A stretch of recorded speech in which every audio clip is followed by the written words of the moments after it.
And welcome to tonight's Tuesday night podcast, Coach. We were sort of in mid-conversation about a few things right before the guys gave us the heads up. But what we really need to talk about is what happened on last Friday night to start off with, which was the Venice Indians winning their district championship on Friday against the Riverview Rams. Took out Sarasota first week at Ryrick Field, came back, same field, same result, win for the Indians against the Rams. And you know what, you talk about it often when you play a team year after year after year. You're familiar with the coaching styles, what their tendencies are, all this different stuff. So it really comes down to, in those kind of games, is who's going to play better that night in a lot of cases. Yeah, they did a nice job with their game plan. Obviously, they are patient. They're able to run the ball and pick up 4, 5, 3, 5. Keep chunking away at us, and they're able to score. They're actually up 14-7 in the first quarter. Yeah. We settled down and started playing football, and the defense stood up the rest of the game. And I think the only other points we gave up was on a block punt after that. And we talked a little earlier on the coach's show. We kind of were a little offensive heavy, but the defense after that first 6-8 minutes of the game, again, really just shut things down for the Rams. They had a hard time doing anything. So, and we talked about, we know, you got the D-line did what they needed to do, but I thought in this game in particular, I saw a lot of situations where the coverage was fantastic in the secondary, where there were some coverage sacks during the game. So I think that back half of the defense might maybe play one of their better games this week. Yeah, Jaquavius Washington's been playing really good in our secondary. We saw Dalen Platt make some great plays breaking on the ball, where actually Eli Seed came up with an interception off of a break that Platt made. Platt also, like we talked about in our coach's show, he's really becoming a guy that we're going to have to really use him on both sides of the ball. And, moving forward with his, future here, like you almost think that we're going to have to definitely figure out a way to utilize him on both sides of the ball the most efficient way possible. And a little bit what Kenny were doing Elliott right now. So you're doing a little. Well, I mean, I wouldn't say Elliott we're using him on both sides of the ball, and we just have a couple little wrinkles in there. But I'm thinking, Dalen's put himself in a situation where he's going to have to be like a legit two-way player. And one thing about Dalen he's kind of different than the other guys that we've had is he can run for days. Okay. Like seriously, he is he's like a cross-country runner. Like he doesn't get tired. Because I've had some situations where I've had to punish him, and then we have our real running after, and he's still winning our real running after we've been through a whole other workout for a whole other reasons. But that's one thing about him. Like he can absolutely run for days, and he is in tremendous shape. And he probably burns the candle at both ends with basketball during the summer. But he is in unbelievable shape. And he's probably the best basketball player on our team as well. So we're going to have to find some ways to utilize him, and but it's all going to be given to him on his plate and what he can handle too. Right. And so we've given him a pretty big chunk this week to see what he can handle and learn. Because come along along those lines, you got to learn the signals, you got to learn the plays, you got to learn the routes, and I think we've got a pretty good package for him this week. So we'll see a little bit more of him this week in the passing game. Friday night I thought that both running backs ran extremely well. I thought our offensive line, showed some flashes of getting off the ball and opening up some lanes and putting hats on hats. Rushing game, 315 yards rushing is what I had for the team this week. And, so the O-line had a lot to do with it. But I was going to say something earlier. So you mentioned that one of the first passes to Keon was a little RPO. Somehow, you look at that play. When you have a play that goes big off of RPO, how much does that help the running game? Is that now you're like, wow, okay, we see this formation, we see it, and then all of a sudden, boom, they pop a pass, and they're in the end zone. Well, I mean, the way we ran our RPO is, it would probably almost be a pass option every time. So everyone needs to know. I mean, everyone's got to stop our run first. Right. So it's probably a situation where it's called that you're going to pretty much throw it every time. And really we depend on, Keon to get open, really. He's got to set the guy up and get open, whether he's running an out route or whether he's running a hitch route or whether he's running a slant, for the RPO. It's his job to get open if he's on a man-to-man situation, and that's what we're going to see this week, a lot of man-to-man. So really, I don't think it affects the running game a whole lot. I think it really draws the linebackers in when we run an RPO more than if we just went like a play action, because we're actually run blocking and we're actually pulling, and everyone, the line doesn't know any different. Right, they're doing what they're supposed to do. Yeah, the line doesn't know it's a pass. I mean, the line's just running our run play. There's no difference in what we're doing on that run play than if we're not running RPO. Right. So I think the thing that really helps us is getting those linebackers downhill and out of the way. Right, and then you get that little clear path. We talked about Brooks Bentley as well. It's each week you're seeing confidence build, not only with his arm but with his legs too. He's doing a lot with the running game as well. He's a pivotal part in some real crucial situations on some first down runs. Oh, he's been lights out in everything we've asked him to do, and as far as the run game, the pass game, his leadership. I mean, he's really, I've said in the paper, I mean, he is the real deal as far as the quarterback position and how it's meant to be played. And we talked a little bit about it on our coaches show, but he's really impressed us with his legs. I mean, every time we call his number in the run game, I mean, he is getting chunk yardages. And someone asked me who I would compare him to, and all I can say is I would compare him to Bryce Carpenter. Yeah, that's the one. What I mean? Bryce wasn't a 4-3 guy, and he wasn't a guy that was going to make everybody miss, but he was just so productive in our run game. And I think one thing that opens that up is our running backs.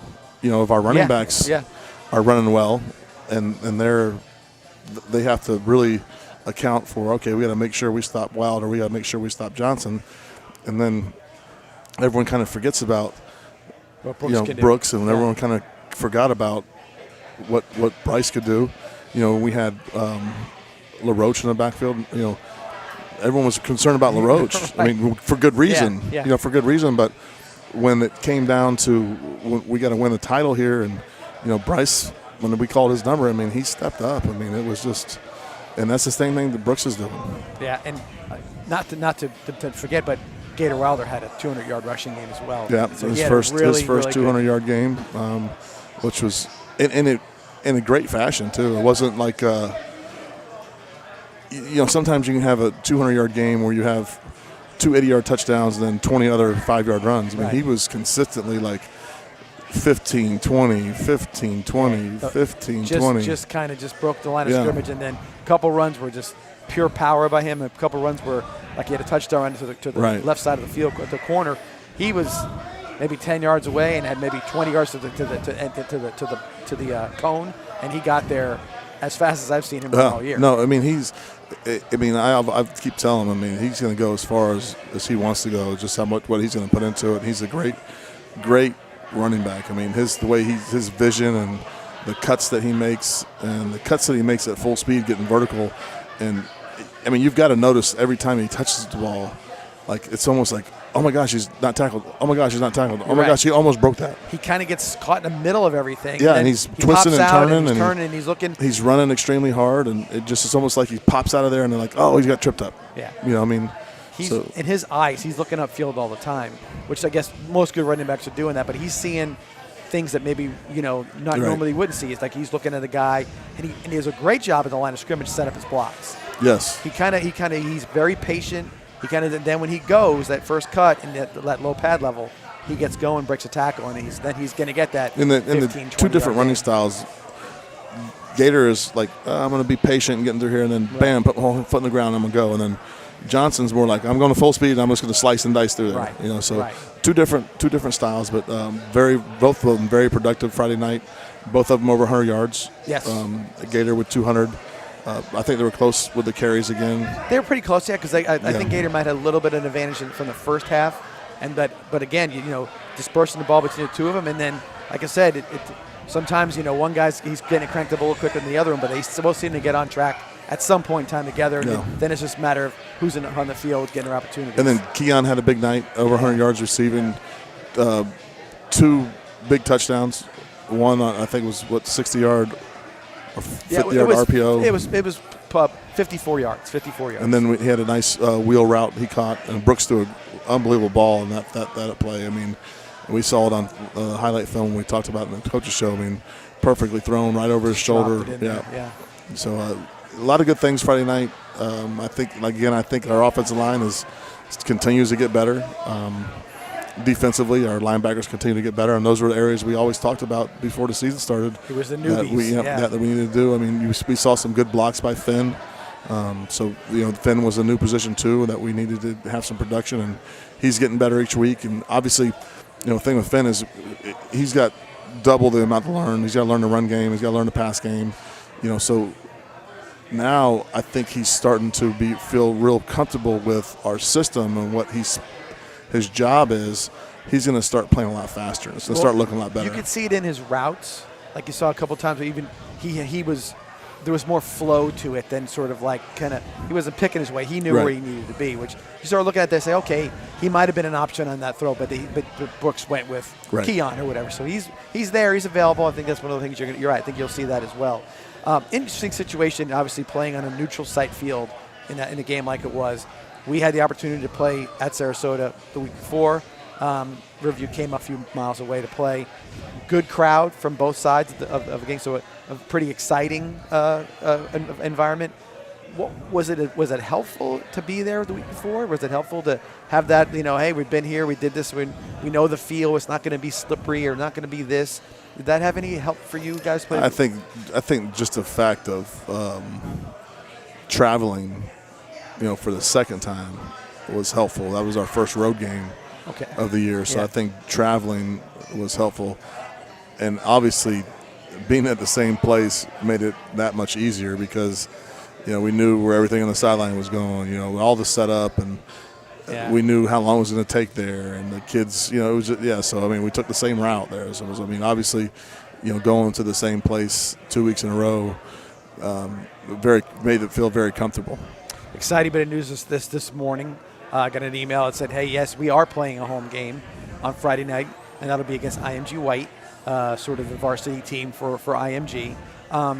And it's good to know that we can not only play our last two games at home, but that one guaranteed playoff game on the 11th. We're guaranteed 3 more home games. Yeah, so that's a good deal. 3 more with a possible of 6 more. Right. So hopefully we get to the 6 more. That's what we're hoping for. Absolutely. But we definitely have 3 more home games, and then it'll be up to us whether we have any more after that.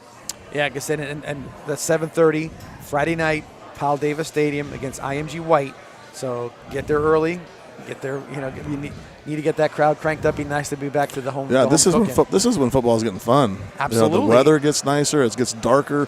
When's the time change? It's probably not for another 2 weeks or 3 weeks. I think. Doesn't change on the 31st. I don't. It's been very sort of weird. Sometimes a little earlier, a little later. I don't. I usually when I know is when I see it on the weather report. There's a little thing that says a little clock on Saturday night.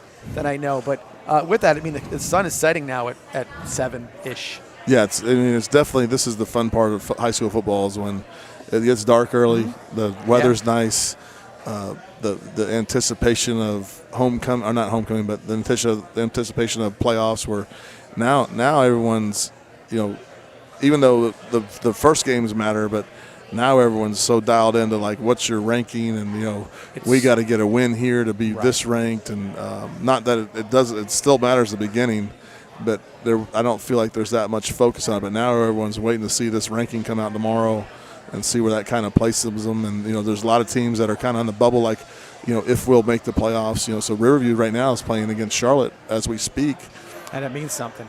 Because they need to get a win to hopefully get some wins under their belt to get in as an 8th seed. Right. They get an 8th seed, they get to come to Wonderland. So they get to play, be in that. Yeah, they get to come to the Taj Mahal and play the Indians. So I'm rooting for them. Yeah, no doubt. And like I said, the end of the season, it's nice to have a couple of games that are going to be very good preparation for you guys. Keeping you sharp. keeping you guys, keeping that engine going a little bit, because, you don't. We're talking years ago, but remember we had a time where we had a week off before the playoffs. Yeah. And I don't think you like that very much. No. And then it was like, who do you schedule? But scheduling 2 good teams, at the end of the year, and good tests for the kids, I think it will keep them sharp. I think positions like the offensive line, the more they can play, against some good competition, the sharper they're going to be as the season goes on. Because I always said, if you started the season as a sophomore, by this time you're a junior. You played enough, but you're going to get to that point where are you a junior just by the time gone by, or are you a junior because you're playing at a higher level? Correct. And I think this is the kind of game that is a good test of that. And of course, Excuse me. And of course, I'll tell you that Riverview obviously being a good test. You had mentioned it as well. Record didn't indicate what kind of a good team they were. You said they weren't finding ways to win, but I think that you can see where they're just a little bit. They're close. They are close. Yeah, we get on Riverview a little bit. Fun. It's not for fun. I mean, it's for real. I mean, we don't like Riverview very much, and that's for real. And obviously, like we said in the coach's show, the next best thing from winning a state championship is beating Riverview. Right.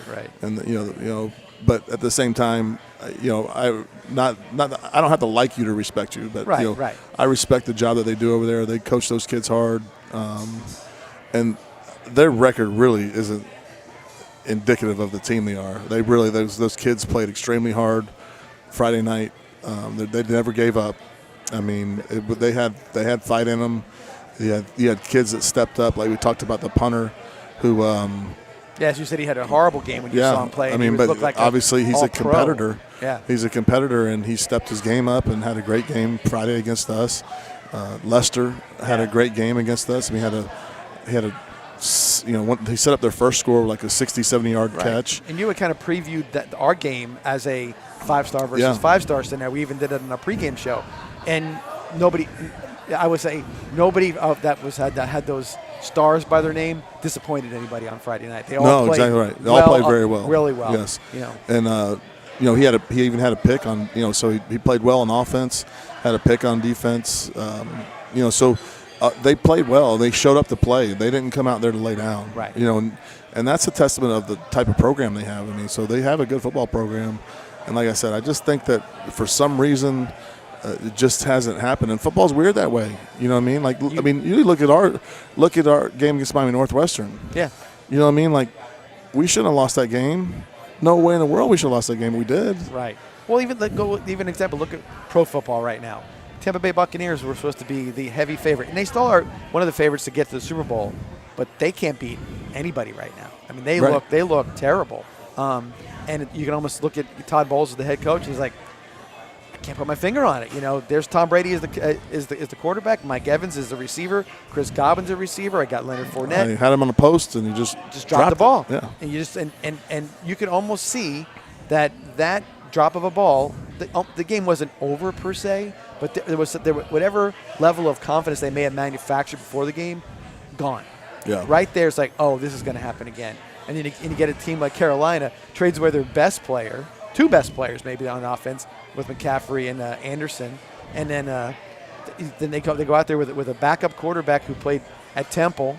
He's just and they look like they were the best team. They look like they were way better than the Buccaneers. So you just don't know with football. You're right. It could be mental. It could be physical. It could be just one of those things where you're not quite sure how to put your finger on it, and then one play leads to the next play, leads to the next play. So that's what I probably would say. Looking at that team where they had some success early, it seemed like once 1 or 2 things didn't quite go their way, it was like, oh, here we go. Like that kind of. But they kept playing. I mean, they played hard. They even though at one point it was 31-14 late in the game, and they came with a block punt, and now it's 31-21, and we got a game, and then they're stopping. They had back-to-back sacks, and we're punting the ball back to them, and it was just they kept playing hard. And one thing about them, they're physical. No, that's when you're watching that game. It's a game went on. Maybe the left we started controlling both sides of the ball in line of scrimmage, but early on, I mean, their running game was. You said it. What's the kryptonite for us? 4 yards and a cloud of dust, right? Right. And you could see they were getting 6 yards in a cloud of dust. And it wasn't anything fancy. It was just just running with 8. Number 8 was a good running back. He did a nice job. The backup was a good running back too. He looked good as time was going on, and I thought, wow, okay, can they keep this up? And then our defense made an adjustment. Yeah. Our offense was pretty much. I don't think we ever felt we weren't going to be able to move the ball. I mean, if that was going to be a shootout, I think we would have been fine with that as well. So, again, big game. I think the Indians did exactly what they needed to do. And now we move forward, and then our goals are ahead of us, and I've got a few things accomplished. And I know that I'm sure. I mean, after the game, I'm sure the kids were excited about a district championship. Oh, yeah. But I'm sure they also are focused on where they want to go, moving forward. I'm sure, like they said, celebrate this one, but Monday we come back to work and we're on to the next one. That's right. Yeah. So, with that, again, we're here from Bogies tonight, as we usually are for our podcast, and I'd like to thank the whole staff for helping us out. You and I kind of we're getting a little routine with our food as we usually do. I went buffalo chicken salad again tonight. Yeah, I went the shrimp quesadilla. Very good. We're getting a little routine down. So but the food is good. I'd say a fair crowd. Last week it was really crowded in here, but this week pretty good. I think people are getting more out and about. There was a little bit of a pop, almost. The week before was crazy. But I think a lot of that was people came down a little bit because of the storm, to see their vacation homes if they had managed flew back up and got right back. I work at mobile home parks, and a lot of people did the same thing. Oh, really? And to see what was going on, and I looked at them and I said, you've done everything you can do. Why don't you go back up north and enjoy Thanksgiving, enjoy Christmas, because there's still a lot of garbage to be picked up and a lot of things, and just that kind of stuff is still, the roads seem a little smaller when you're driving around different neighborhoods with all the debris. So I think that's kind of what happened, and we'll see that normal wave of folks come back, as long as there is something to come back to. Right. That was 3 tough. So with that, we'll take our middle break. I think we're doing 3 minutes again for this halftime, or we got 90 seconds for stuff. Well, either way, it's fine. We'll do that, and we'll come back with our sponsor spotlight when we come back, and we'll continue to talk about whatever comes to our mind football-wise. Yep. We'll see you back here in a few minutes. What does Douglas Jeep, Chrysler Dodge Ram, and Venice High Football have in common? The perfect team and the perfect lineup. Douglas Jeep, Chrysler Dodge Ram will always go the extra yard so you can score big with the area's best selection and savings. So if you're looking for a championship vehicle lineup And a dealership that tackles the competition. visit Douglas Jeep, Chrysler Dodge Ram in Venice. And if you're looking for a championship football lineup, check out the Venice High Football team. Who supports Venice High Football? Douglas does.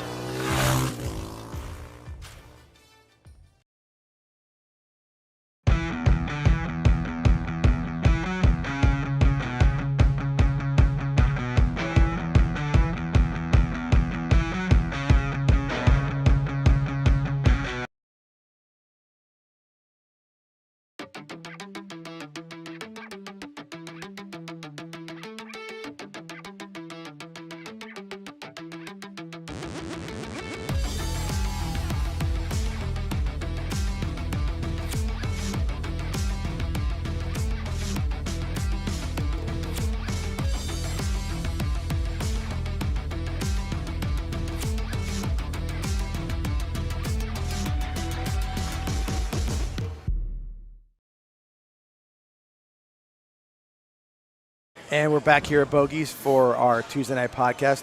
I'm not sure I introduced ourselves when I started this podcast. So if you don't people know already who we know. are, If they don't know, they don't care. He's John Peacock. I'm John Mussone. So we're here again at Bogies, and we're doing our sponsor spotlight, which is Lightning Fast Car Wash tonight. Appreciate their sponsorships, and I'll tell you what, it's awesome. You go there, you pay a fee, a monthly fee. So let's say like a club. Okay, what's the place that used to be down here by where the Chick-fil-A was? It's like Tropical Car Wash. Okay, yeah, I think. So you go to Tropical Car Wash, right? You get your car washed, and they dry it off for you, and you pay $30 every time you do it. Right. So you go to Lightning Fast Car Wash, you pay $30 for a full month.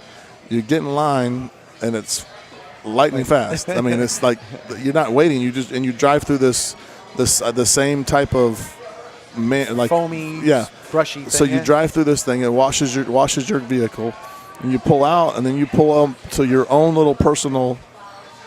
It's got you don't have to pay for anything. Right, it's already paid for. So you got your vacuum, you got the air press, Sure. to blow stuff off, and place where you can clean your mats and everything you need there. And you can do it every day. Right, over and over and over again. So I try to do it every day. If I'm by there, if I'm by Lightning Fast Car Wash, I'm going in. And I know a lot of people who wash their cars every day. They're right there. When I retire, I promise you, I'm going to wash my car every day. I don't have time. I'm retired. It's so fast. They wash their cars every day. It's so fast. It's almost like you'd be dumb not to go wash your car every day. No, one of the parks that work in the water's free. Let me tell you, they're washing some cars in that place. They love that stuff. I mean, seriously, if you're driving by it, you might as well go through it. Well, listen to Coach Peacock, Spotlight sponsor, Lightning Fast Car Wash. You can wash your car every day. Well, you can do it more than that. You can stay there all day. If you start doing it twice a day, I think there might be something wrong. But or you can do it all day. Just keep going through. I mean, if you like going through car washes, it's unlimited. Just bring your kids, and it'd be like going on a roller coaster ride. Just keep my daughter loves it. See? Yeah. And so maybe she'll wash her car every day when she gets older. You're going to convince her of it. Well, she's getting taught right now about it. So thank you to them. We appreciate them and all of our sponsors, obviously, for our podcast, our coaches show, and for the Indians on the football field. One thing I was going to mention also, when you go to the game this week, obviously you're going to see a little bit of stuff that doesn't look quite right.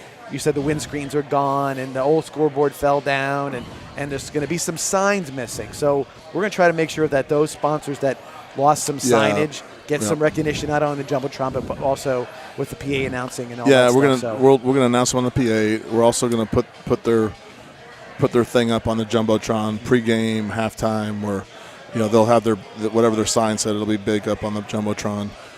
So we're not acting like it didn't happen, but we're just in a situation where we can't turn that stuff over and get it back out right away. So I think we lost around 20 of them. Yeah. And they're probably, I was finding them all over. I found one in the outfield of the baseball field. There was a bunch against the screen next to the mobile home park. I mean, so they blew totally out of the stadium and everywhere. All the fences were down. Right. In so the stadium. Getting ripped apart. Yeah. So, not that they ripped apart. Well, I'm saying they were probably like popping off. Probably like kites just flying through there. And the 20 that we couldn't find are probably somewhere in the mobile home park. Right. Or in the intercoastal. Yeah. So, like I said, we'll try to make sure we do that. We if we can't find your sign, we're going to try to do. And if you find a sign, bring it back. Yeah, if you do find a sign, if you're in a mobile home park or you're out in the boat this weekend and you see one of our signs floating, just bring it back to us. Sometimes you go fishing and you pull things up from the bottom. You wouldn't know, and you wouldn't believe how much these dang signs cost. They cost $200. Yeah, they're definitely something that have some value to them. Yes. So and again, we do appreciate everybody does all that. The field signs are sort of I always felt like that's the traditional fundraiser for football.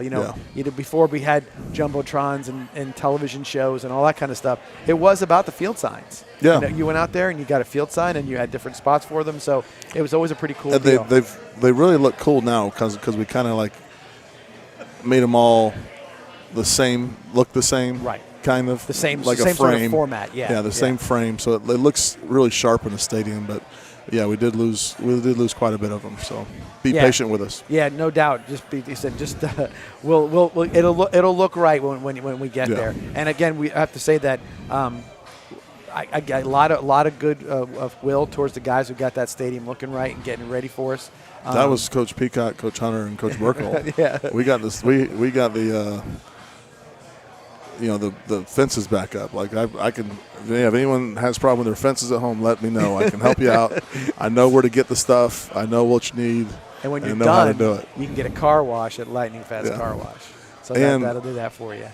And we also had a great turnout with our community, with our players for the cleanup. That was really, like, if you guys could have saw the stadium, it was trashed. I mean, there's tile from the roof. There was the foam, whatever the foam stuff was from the weight room. That was absolutely everywhere. We filled up.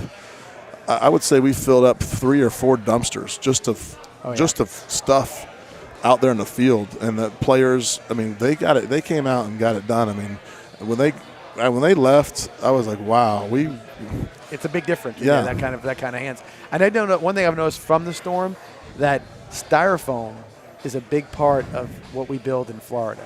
There's styrofoam in every inch of every place I've been. Yeah, I was telling somebody, the business to be in right now is there's two of them. Well, I don't know if that may be the third one, but the businesses to be in right now are the pool screen. Right. And if you can't get in the pool screen, if you're a white fence repairman, every white fence, I don't know with PVC white fence, they're gone. And when they went like they were like sticks everywhere. all over the place. Yeah, everywhere. So that's another thing too. So yeah, there's some things that are they're popular, and people want their white fence back. They're not hesitating. It's one of the things we found out is that was a priority one to get that fence back up. So next hurricane that hits us, if there ever is, I'm going to try to go. I'm going to go buy all the white fence supplies and kind of have a monopoly on it because they're all gone. They're like, who's got it? I know one guy who's got it in Nokomis. So yeah, there's definitely some of that stuff. So yeah, great for everybody for helping getting that all done and getting the place cleaned up. And again, you said the field that had been played on in about a month, looking like preseason. Yeah, Danny Kozel's done a great job of getting. I mean, it looked like carpet today. Yeah, and it looks good. I mean, when we were that night we played St. Francis, a lot of people commenting during and after the game and from the TV perspective. It looks even better right now. Even the ESPN guys like, man, we haven't seen a field like this. Is that field real? That was and these are guys who've been around some stuff that but for a grass field, it's an amazing grass field, and it's got plenty of water, so it should be green for a long time. I mean, it's 17 inches of rain. It looks really good. Yeah, that's good. All right, so this week IMG White.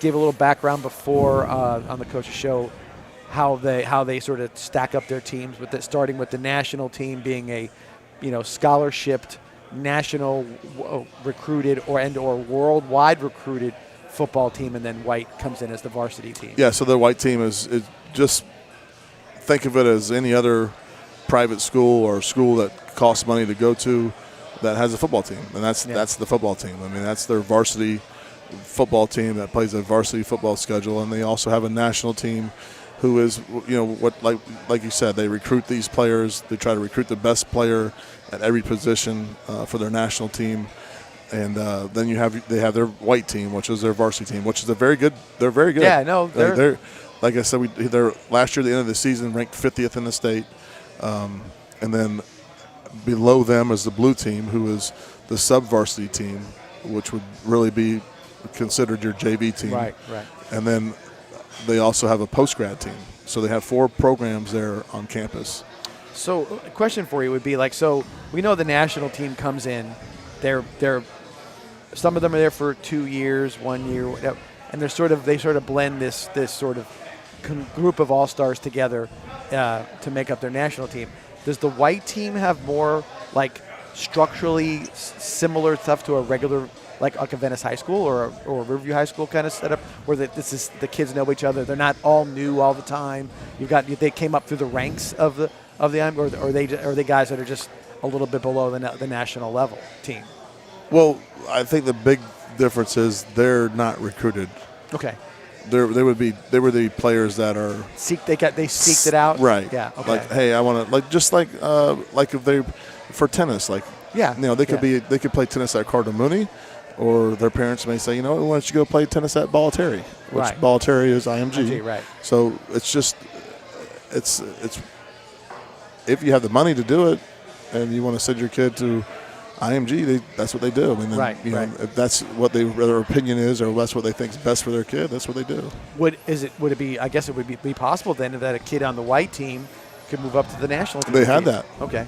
So I think the kid on the White team as a running back 2 years ago made it, got moved up to the national team for his last 2 years. Okay. So I mean, in some ways you like to see that opportunity for that to happen, because high school and they're a bloomer. Some kids are. Yes, absolutely right. They're ninth grade and they're big, strong, and ready to go, and they grow a little bit. And then you have kids after their junior, senior year, they're getting bigger, and there's guys who don't make the Power 5 conference football teams, and they end up going to a smaller school, North Dakota, da da da. Well, yeah, and there's a kid they boom. on IMG Watkins who came up through our Pop Warner program. Okay. Sammy Watkins, I think is maybe their cousins or nephews, but he's a phenomenal wide receiver. And God, I wish he was stayed around his Pop Warner program. But he went through the Venice Vikings and was part of the Venice Vikings program, and he ended up at IMG. So they get kids from everywhere. Yeah, no doubt. And not the IMG white team, the IMG national team. Yeah. Well, again, so when you're good enough. I just don't. The one thing I don't understand about the national team is they miss the whole high school and the growing up and the it's the teammates learning, and camaraderie. And, homecoming and girls and they got a dorm, someone watching them over in the dorm, and they got curfew, and I think at some point you got to kind of navigate that stuff in your life and kind of figure out how you're going to grow as a man, because heck, if you're under a prison watch for 4 years and you go off to college, it's very insulated. And then you go off to college and you can do whatever you want. Yeah, right. It's so like I said, it's something that the experiences and the growth that you get from maturity perspective, getting to see more and more things. Like you said, you're right. Then you're dropped into a very culturally diverse, very open-minded situation, and like most college campuses are, and you're like, okay, now what? That kind of thing. What is it? But you did also mention the fact that sometimes there are some really, really positive perspectives to that national team. Yeah, of course. Where you've got guys that are very talented, but maybe where they're coming from or what they're is not maybe getting them to really get to the top of their talents, and the opportunity to go there and be in a world-class facility to work out in and to have coaching. They're getting constant. Like I said, football starts at 10:30 in the morning. That kind of thing. So that's a big difference. So I see a little bit of it in both sides. The only thing I guess we can bring it up in this situation. Never understood how the tie to IMG, which is actually a sports marketing agent. It's sports. Well, it's marketing, but it started as a sports agency. It's Arnold Palmer created the IMG, and they were agents. So I was wondering how you could kind of say, hey, we'll give you a scholarship to this school, IMG, and not have some sort of, wink and a nod relationship with a sports agency. You already have you think you already have a built-in agent by the time you're 17 years old in high school. Right. Never understood how that didn't have some sort of cloudy area where it could have been a problem. I don't know. That's a good question. I think that's one of the things they do is they bank on those kids, potentially being an NFL player, and they bank on them coming back to be part of the part. Right. Yeah. And like I said, I can't imagine that's not. I mean, you see it all over the place, and I'm sure they must know when they get there that's what it's about. Or at least that's what the IMG started from. And by the way, it's. They're playing within. They don't play for state championships. Right. So what they do is really that there's no relevance in regards to they got an advantage to go win the region or something like that. No, absolutely not. So that's not the point. The point is with the day and age of when a kid's in college. That's my point. Like why would a kid not want to compete for that? Right. Well, again, so it's at some point in time it must be that you figure out there's a bigger payoff for you. Whatever that payoff would, in your mind, whatever you want to get from it, you want to be a better football player. Maybe that's not your goal, but ultimately it should be your goal, because if you're getting better, the team's getting better, then you're working on a common goal, which is football. Right. It's that 11 guy in each side of the ball playing as a unit, and I think that's the part that you sort of that guy next to you means something kind of deal. And I don't know sometimes if it does in other situations.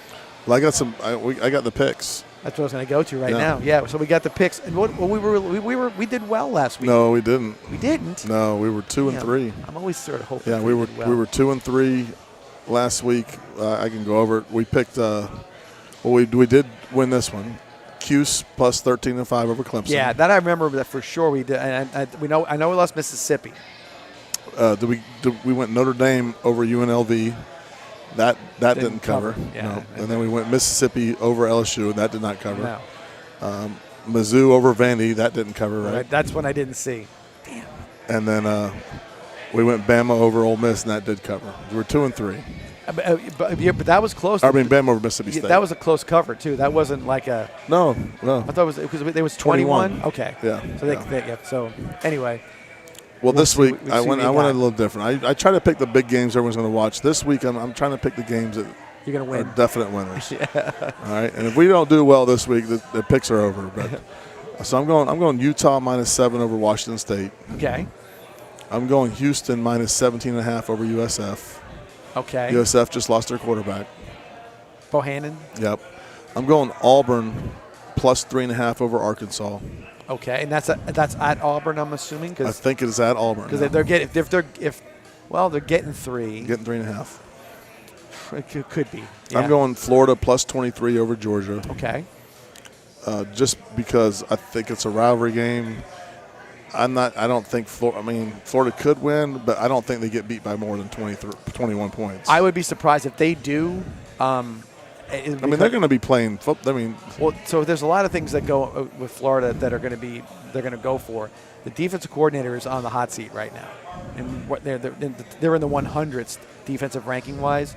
So he's going to put something together. And Georgia's offense is, for a number 1 team in the country, it's not as potent as you would want it to be. So there could be maybe a closer score than you would normally suspect in that game. And then I'm going Michigan State +22.5 over Michigan. Another rivalry game where our man Chuck had the pick last year to win. Yeah.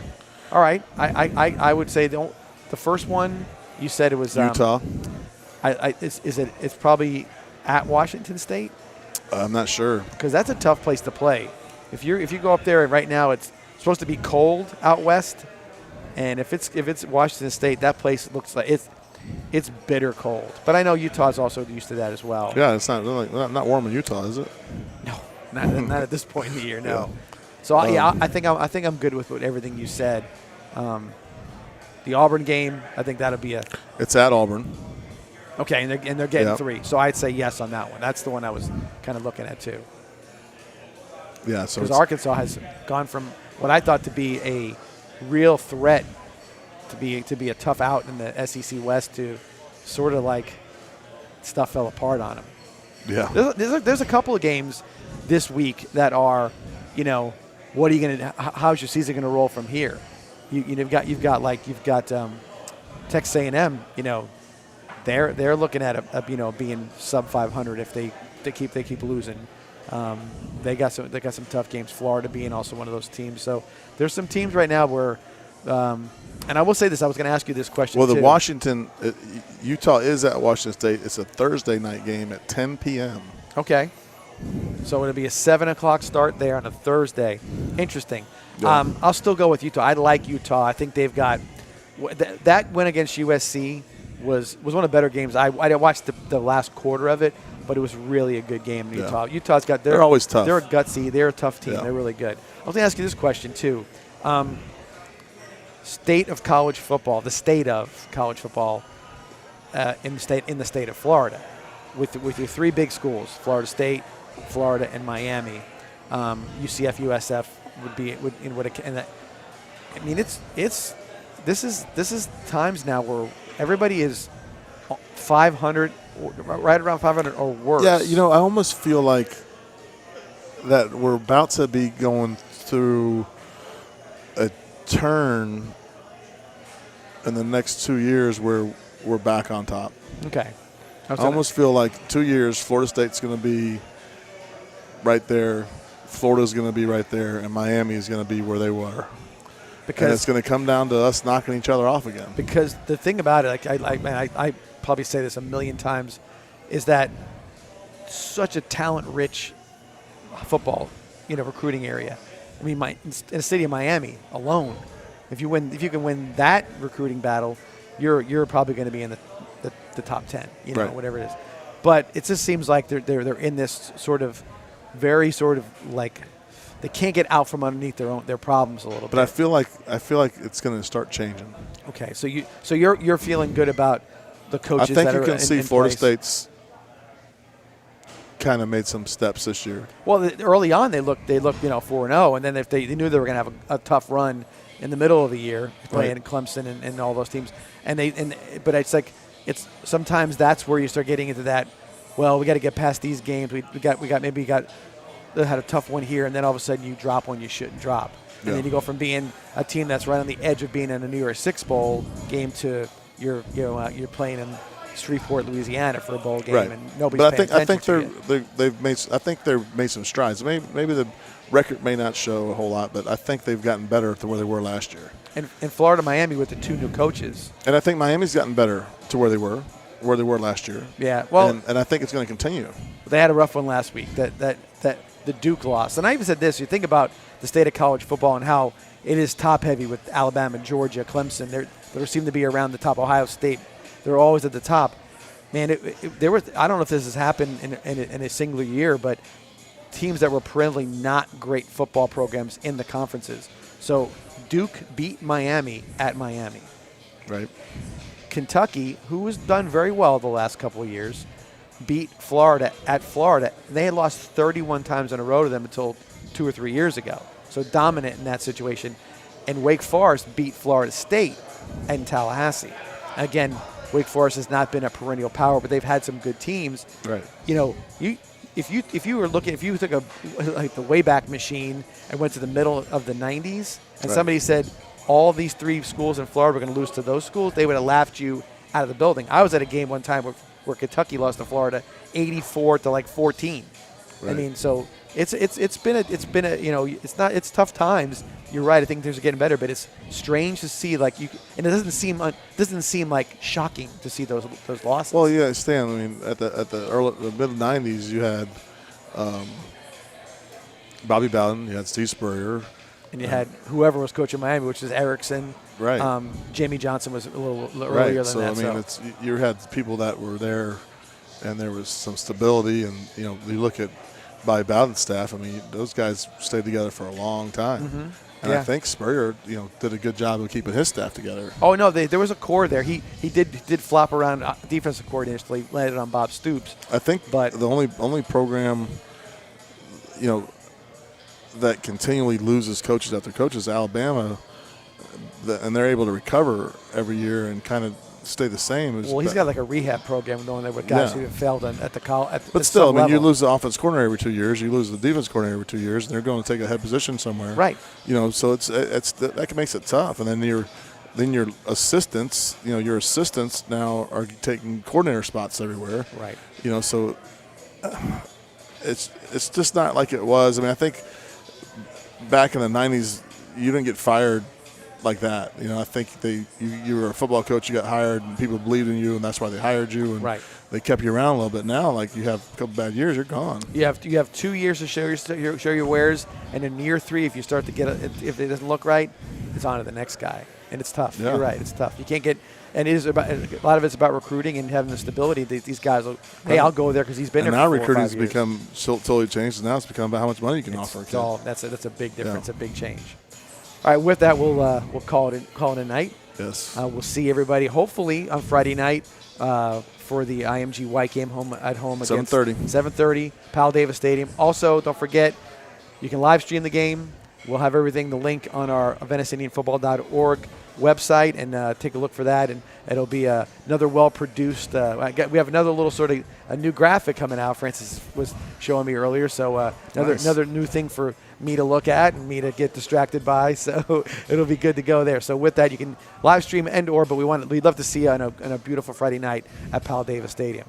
For Coach John Peacock, I'm John Mussone. See you here next week on the Tuesday Night Podcast. Have a good one.